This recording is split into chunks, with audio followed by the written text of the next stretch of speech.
Diterangkan di dalam Lukas ayat pasal 20 ayat 36. Sebab mereka tidak dapat mati lagi. Mereka sama seperti malaikat dan mereka adalah anak-anak Allah karena mereka telah dibangkitkan. Artinya orang kalau dibangkitkan itu berarti tidak mati lagi. Dan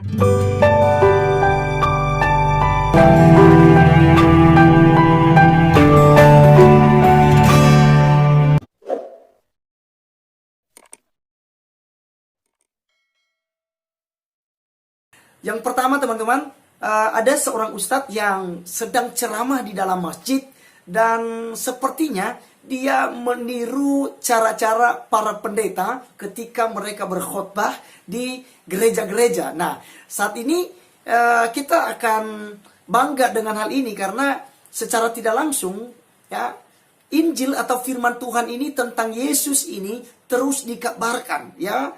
Ya seharusnya itu tidak dikabarkan di dalam masjid ya, karena itu udah beda ya, rananya udah beda dan tentunya tidak akan etis ya ketika tentang Yesus dikabarkan di salah satu masjid. Tapi ini unik banget ya, ustadznya ini unik dan juga cukup berani. Dia mengabarkan tentang Yesus ya di dalam masjid. Dan saat itu teman-teman dalam keadaan berdiri sedang memegang Alkitab dan membacakannya. Dia membahas tentang kitab Lukas pasal 20 ayat yang ke-36. Tentang kebangkitan orang-orang yang percaya. Sebelum kita berkomentar lebih lanjut, alangkah lebih bagusnya seperti biasa teman-teman, mari kita melihat video yang berikut ini. Diterangkan di dalam Lukas ayat pasal 20 ayat 36. Sebab mereka tidak dapat mati lagi.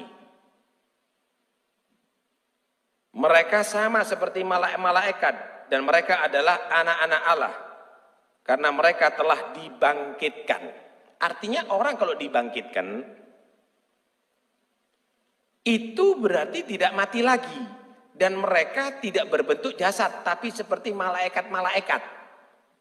Bukan dalam bentuk kasar, tapi dalam bentuk yang halus.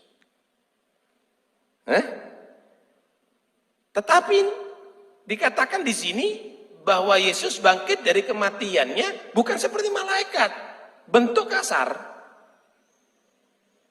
Oke teman-teman sekalian, itulah video ya. Ini bagian ini akan kita komentar sedikit ya.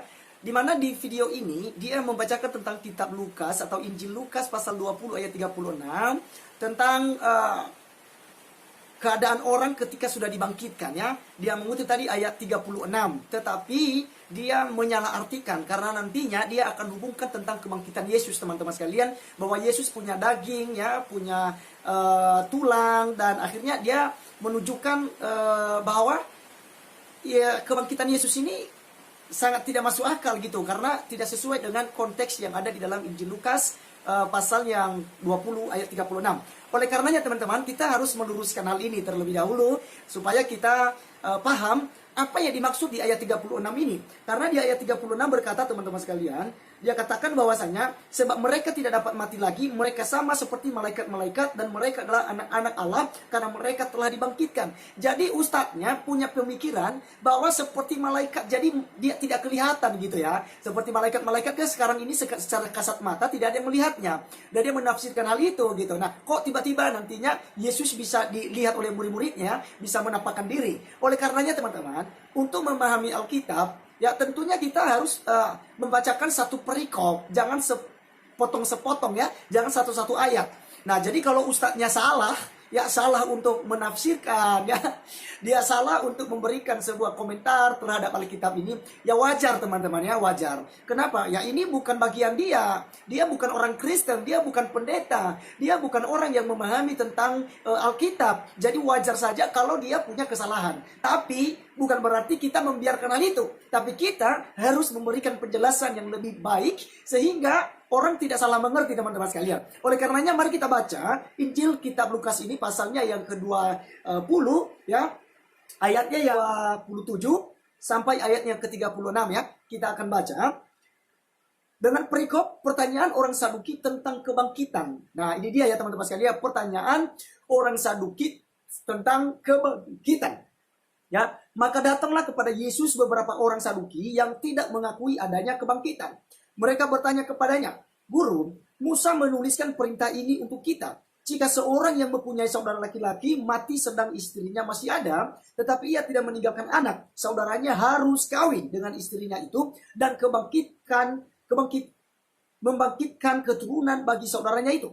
Adalah 7 orang bersaudara. Yang pertama kawin dengan seorang perempuan lalu mati dengan tidak meninggalkan anak. Lalu perempuan itu dikawini oleh yang kedua dan oleh yang ketiga, dan demikianlah berturut-turut oleh ke-7 saudara itu. Mereka semuanya mati dengan tidak meninggalkan anak. Akhirnya perempuan itu pun mati. Bagaimana sekarang dengan perempuan itu? Siapakah di antara orang-orang itu yang menjadi suaminya pada hari kebangkitan?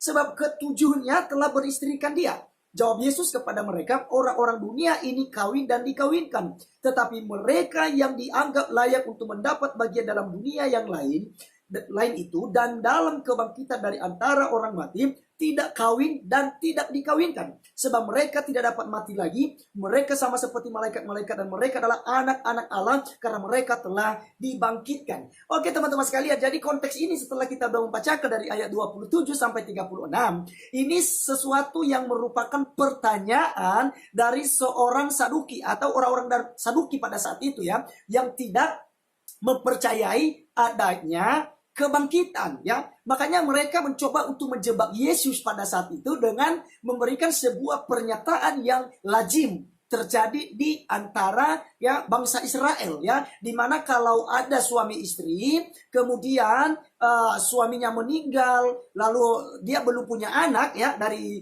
istrinya itu, maka adik daripada laki-laki ini wajib kawin dengan istri abangnya. Dan sampai 7 orang teman-teman diceritakan dalam Alkitab ini.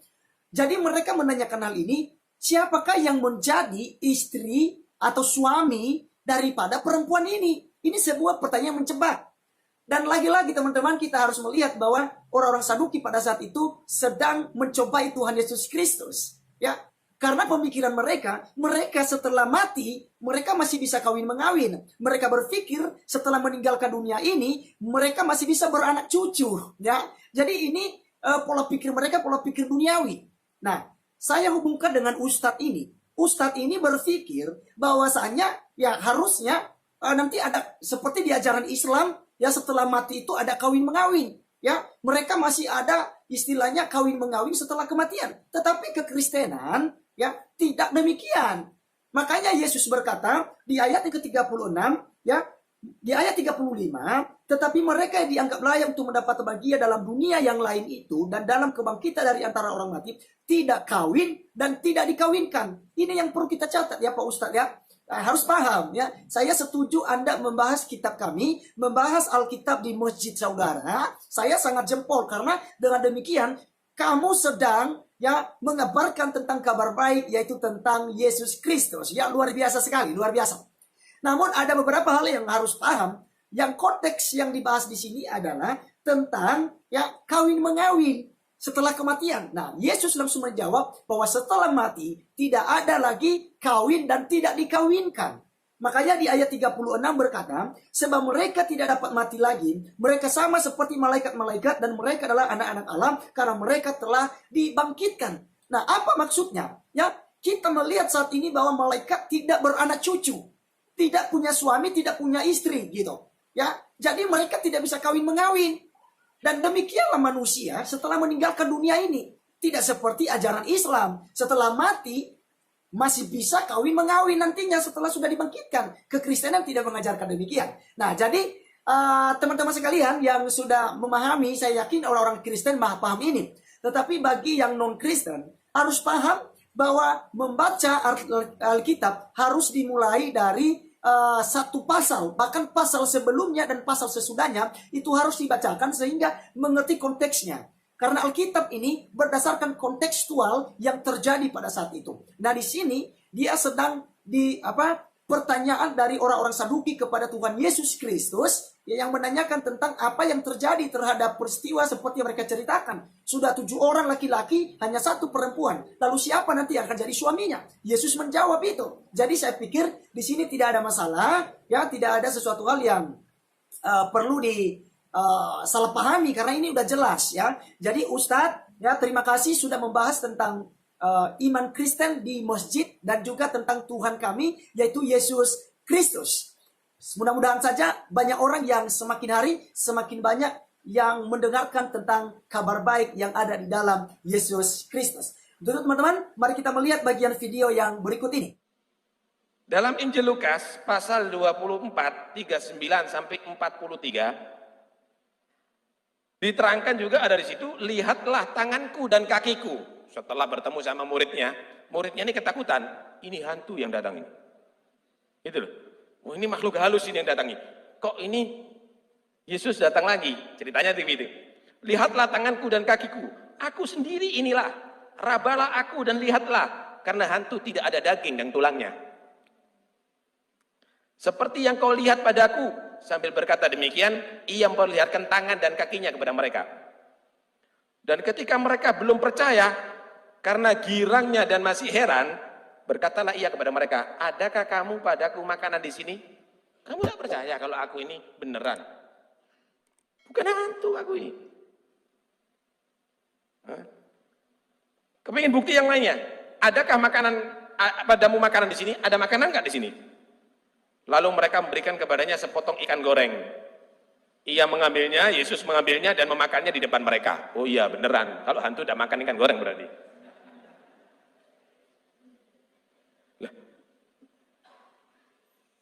Artinya mereka benar-benar ragu bahwa yang dibunuh itu adalah Yesus. Mereka tidak yakin. Dari yang ada sekarang ini pun tidak ada yakin.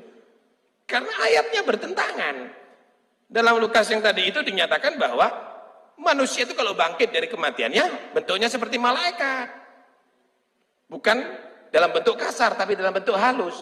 Baik teman-teman sekalian, jadi ustadznya saat ini sedang mencoba mencocokkannya, ya, dari cerita tadi tentang pertanyaan orang Saduki mengenai perkawinan setelah kematian. Akhirnya Pak Ustadz ini dia menghubungkan tentang kebangkitan Yesus, ya, dengan perikop yang tadi pertanyaan orang Saduki itu. Nah, jadi ini sama sekali tidak nyambung teman-teman, ya, tidak nyambung. Ini udah beda konteks. Kalau tadi konteksnya membahas tentang siapa yang akan menjadi suami, ya, yang sah terhadap istri yang punya 7, ya, suami, karena ya dari suami pertama mati, suami kedua, ketiga, keempat, kelima, keenam sampai ke-7 dan akhirnya semuanya mati. Jadi orang Saduki menjebak Yesus dengan menanyakan, siapakah yang akan menjadi suami dari perempuan ini setelah sudah kebangkitan? Nah, makanya Yesus menjawab kepada mereka bahwa kehidupan manusia setelah kebangkitan itu ya tidak kawin-mengawin lagi, ya, tidak dikawinkan dan juga tidak beranak cucu lagi. Ya, nah, kemudian Ustadz ini menghubungkannya dengan kebangkitan Yesus. Makanya dia mengutip lagi di dalam Lukas 24 ayatnya yang ke-36 sampai 45, di mana Yesus menampakkan diri kepada semua murid. Nah, ini konteksnya beda. Ya, ketika Yesus menampakkan diri, ya, ini karena murid-muridnya dalam keadaan ketakutan pada saat itu, lagi dikejar-kejar orang Romawi loh. Ya, lagi dikejar, akhirnya mereka bersembunyi dalam sebuah rumah dengan pintu, jendela tertutup, lalu Yesus hadir di tengah-tengah mereka. Kalau Ustadz berkata tadi, ya murid-muridnya takut, ya, mereka pikir hantu. Makanya Yesus meyakinkan mereka untuk apa?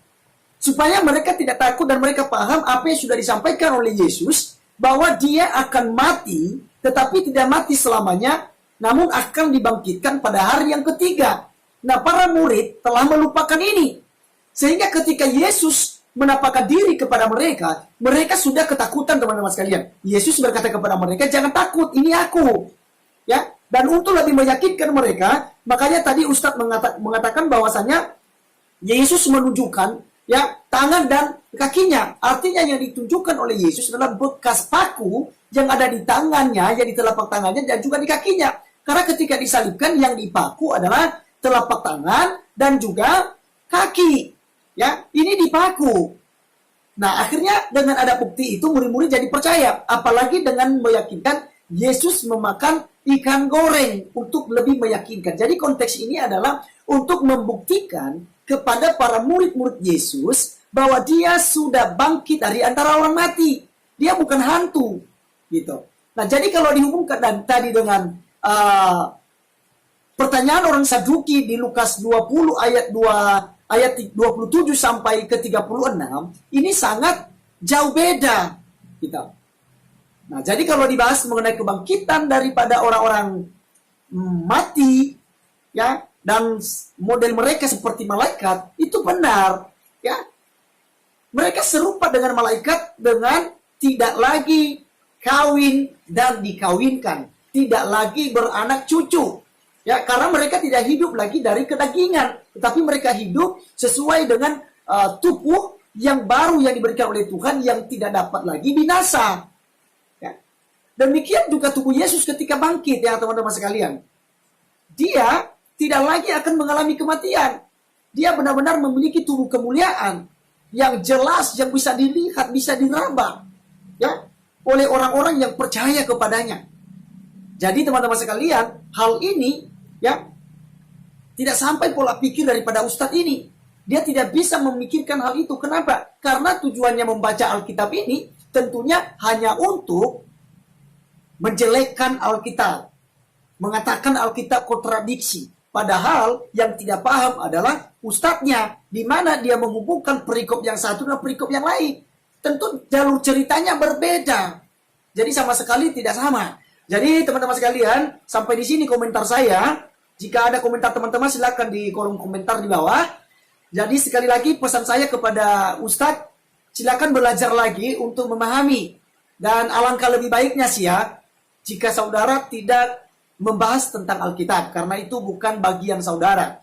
Kalau saudara membahas tentang Al-Quran di masjid, silakan. Tapi kalau membahas Alkitab, tentunya saya jamin 100% Anda pasti salah mengartikannya. Untuk itu teman-teman sekalian, sampai di sini video ini. Tuhan Yesus memberkati kita. Salam.